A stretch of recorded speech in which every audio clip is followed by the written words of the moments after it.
Welcome. In this video I will show you how to fix the ERC24 cards not found error. First, we'll try updating your BIOS and chipset drivers.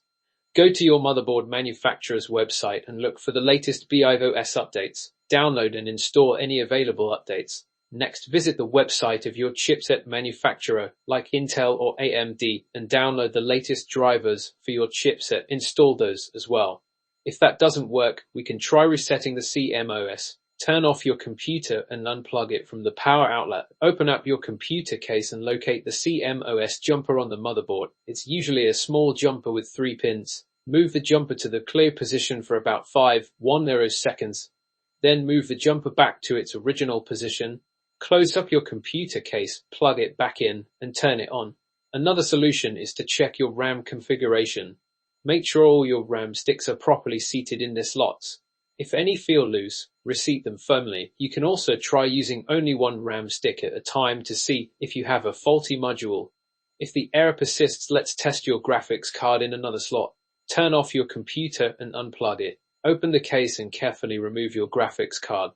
If your motherboard has another compatible PCIe slot, install the graphics card into that slot. If you have another graphics card available, you can also try using that one to rule out any hardware issues with your primary card.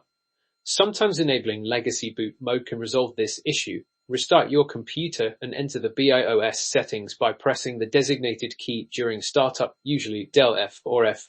Look for a section called Boot or UFOGACY. Enable legacy boot mode or a compatibility support module. Save the changes and exit the BIOS. Similar to the previous step, you can also try disabling secure boot. Access your BIOS settings again and find the security or boot section. Disable the secure boot option to allow for legacy support. Save the changes and exit BIOS. If none of these solutions work, you might have to reinstall Windows. This should be your last resort. Back up all your important data before proceeding. Reinstalling Windows will refresh your boot configuration and hopefully resolve any underlying software issues. Here are a few additional tips.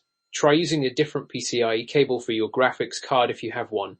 You can also clean the PCIe slot on the motherboard with a soft brush or compressed air to remove any dust or debris. Finally, try resetting your PSU power supply unit by turning off your computer, unplugging it, and then pressing and holding the power button for about 10 seconds. This will drain any residual power and might help reset any temporary issues. Thank you for watching. Subscribe for more such tutorials.